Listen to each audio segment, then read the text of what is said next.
Good afternoon, everybody. Happy Thursday. Welcome to this week's edition of ClearPath LeaderCast. Every week, I come on here at noon Eastern to talk about leadership issues that will help you become stronger as a leader. My name is Craig Anderson. I'm a leadership confidence coach. I have 30 years of experience in both corporate America and small business, and I was an excellent leader. It took me a long time to figure out how leadership worked. I have an English degree. Somehow I ended up in finance and working for Fortune 500 companies and helping other leaders in those positions, especially small business owners who are growing and scaling their business, make that transition from being a doer to a leader is really the core of the work that I do. So welcome. I'm here every Thursday afternoon. Today, really want to talk about two things. One is accountability and how we start to build that into our work, into our practice, and then talk about something exciting I have coming up starting in July, or even sooner if you'd like to get started. So let's dive right in. Let's talk today about accountability. Accountability is really an interesting thing. As I said earlier, I came up through corporate America, never really thought I'd move into leadership roles in that space. That wasn't really part of the plan, but there I was, accidentally in charge. And one of the things that really kept me accountable wasn't me. And that's a little embarrassing to admit, but it's the truth. I really drove a lot of my own personal accountability through what my bosses were asking for me to do, the people above me, and what I owed to the people who worked for me.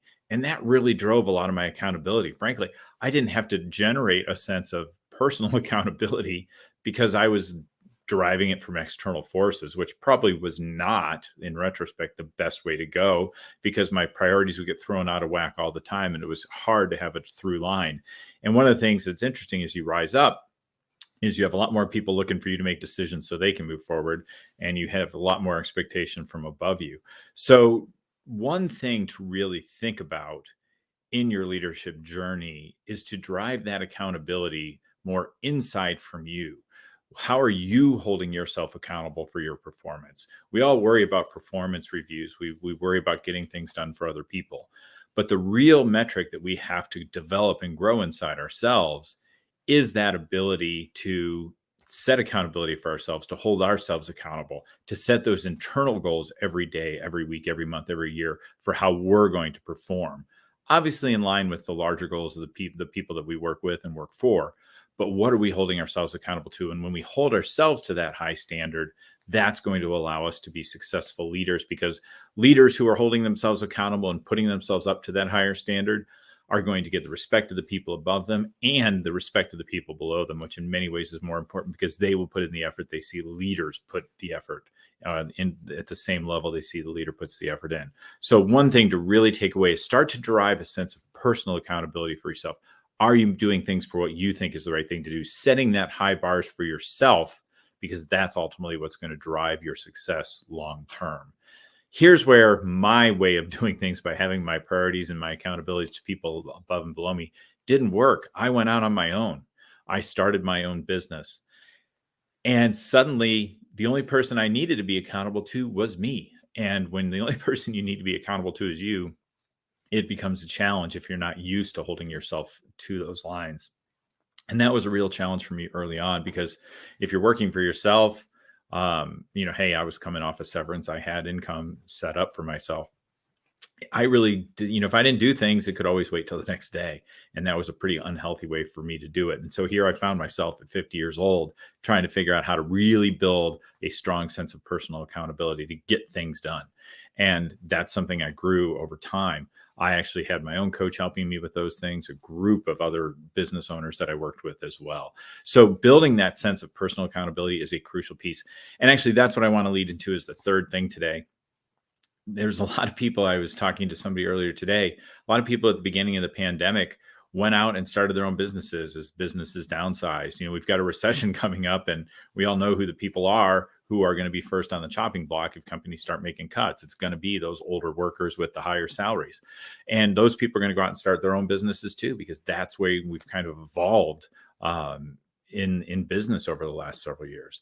So what I am working to start, I'm actually starting, I've got a couple people signed up now. There's limited seats available, but a peer advisory group, a group of leaders, like-minded business leaders who want to be around other business leaders who help each other in growing their business. What we're really building is that board of trustees, that board of directors, that informal group of advisors who have no agenda other than your success, because they know your agenda is their success. So a group of people who, one, will help hold you accountable, that two, will help you clarify decisions you have to make, and those things when you're setting directions and those tough decisions you have to make as you grow your business.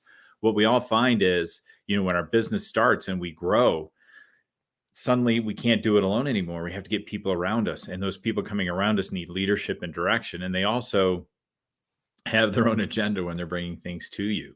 So you have to really find people who don't have an agenda. And that's what we're going to build in that group. And those people are going to help you make the decisions. The other thing that you find, and many of you have already been in leadership for a while know, is that leadership is a lonely place. As much as you're surrounded by people, everything comes down to you, and you have to make those big decisions. And so this peer advisory group that I'm going to be facilitating is really there to help you build a community, have people who support you, have that person in your corner who's going to help you move forward, who's going to hold you accountable to say the tough things and congratulate you on your successes.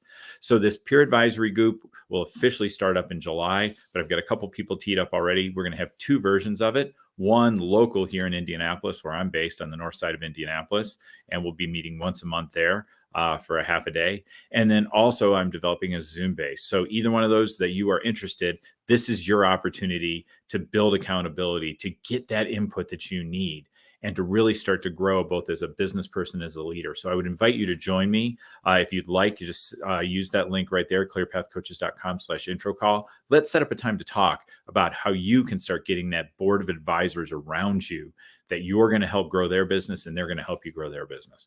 So it's going to be a really exciting opportunity, and I would love for you to join. Again, clearpathcoaches.com/intro call will get you started. Thanks, everybody. Look forward to speaking with you again soon. Take care.